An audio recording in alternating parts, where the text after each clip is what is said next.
Hello everyone.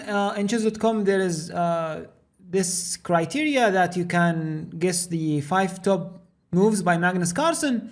So let's try together whether we will find it or not. I'll give you time because I know most of them. But let's see if you can find them or not. We'll give you a couple of seconds to pause the video and think about Magnus' game here or Magnus's move here. Magnus playing with the white pieces.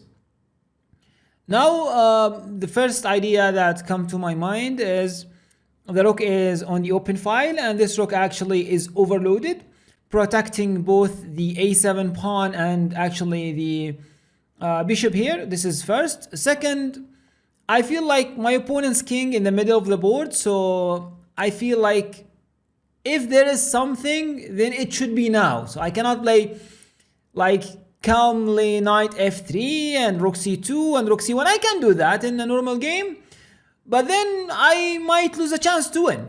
So that's why probably queen takes a7 is the move. But wait a second, queen takes a7, and this is a very important advice. Don't move pieces while training, whether you're training positionally or tactically or whatever. Never move pieces until you reach the end. For example, queen takes a7, rook takes a7, rook takes c8, then there's queen d8, rook takes d8, king takes d8. But wait, now I'm losing an exchange, but there's knight takes f7 now, and I will capture the rook, and this is not the end of the story. My knight can escape via g6, because sometimes the knight in the corner cannot escape. But thanks to the bishop and thanks to the h6 pawn, I can escape. I hope now it's clear, and I hope our move is right, so it's correct.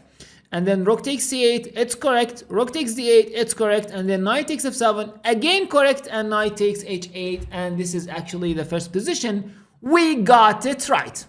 Second one, here we go. Actually, I made a short of this move, and this move is crazy.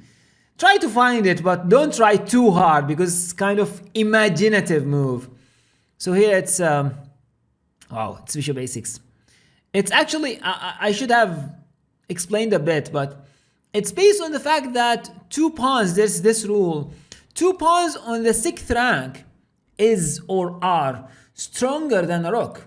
So if you take, then I will have c6, I'll have 3 pawns. And this game, by the way, was against Grischuk, as far as I remember.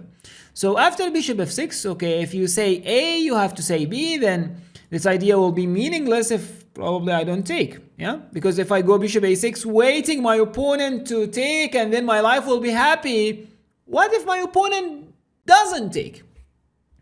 So now I do believe I should take bishop takes b7, rook takes b7, and now c6 again. But now you have to be accurate, and probably I should have been accurate from the beginning before I play bishop a6, but as I said, I know this position before. So now in this position, if I go d7, then there is rook takes c6, and whenever I go d8, then he will take with the bishop. So if I go c7, then probably there is rook c6, and then if I go d7, then rook takes c7, and again there is bishop takes d8. So I have to support the c pawn, rook c1.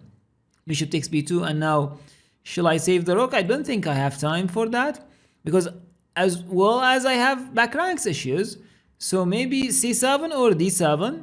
Okay, c7 will have a queen with check, but d8 will have a queen with check, and I will win the rook. But there's a problem with d7 is that there's bishop f6, but I do have c7, right? So let's go d7, and that's completely, or that's complete. Okay, that's great. This is the second position, and let's go for the third one.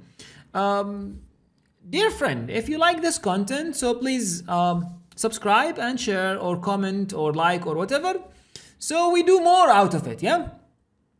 So here it's again a game between Magnus and Hammer. I do believe Magnus was young back then, and actually it was a very interesting game.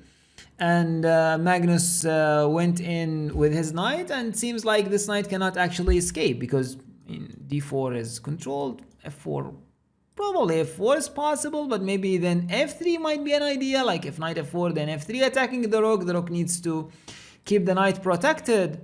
So what can we do in this position? I mean, if rook takes g4, then there's queen takes e2, but there's a famous mating idea here which is a check on the h file. If I managed to check him on the h file, it's not a check, it's a checkmate. But how can I do that? Rook h4, but there is a pawn here. Queen h5, again there is a pawn here. But wait a second, you said the pawn protecting both, right? Again, overloaded piece. Usually or always watch out for your opponent's overloaded pieces. You might have something out of them. f5 it's an idea, h5 it's an idea, but again I don't have that much of time because the queen takes e2, then it's queen h5 check. And rook h4 checkmate. Thank you, Hammer. Let's go for the fourth one.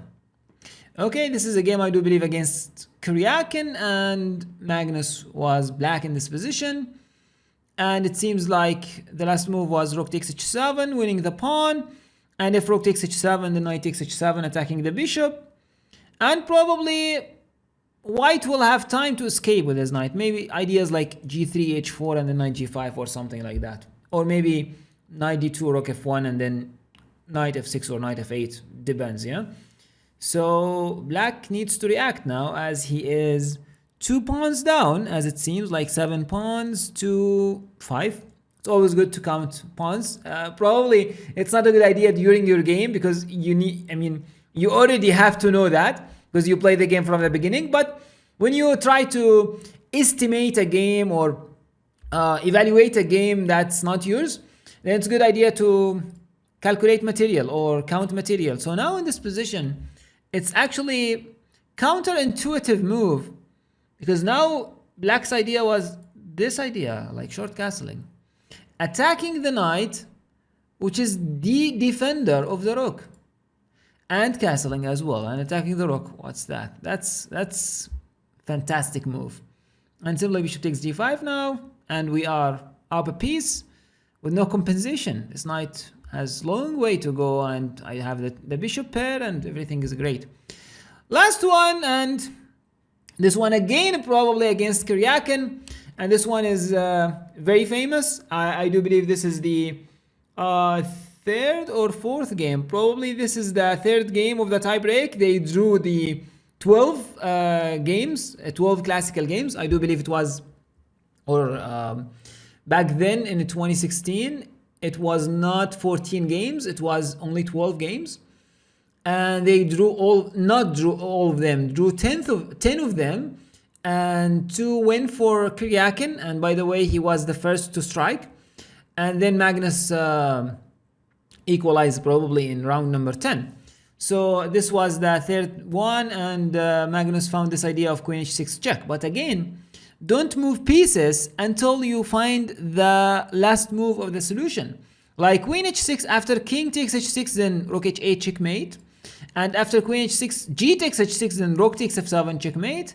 So I do believe after this, Kyriakin just resigned the game, because I mean it's mate on 2 or mate on 1 no matter what. So this is for Magnus, and I do believe this is actually for every, not for every player, but for too many players on chess.com. So if you like this idea, please write me in the comments. We can do it. Probably there's something for Fischer, for Kasparov. We do it together. So we train tactically kind of, and it's interesting. So it's beautiful, it's useful, instructive, etc. Again, thanks for watching. See you in another one. Have a nice day.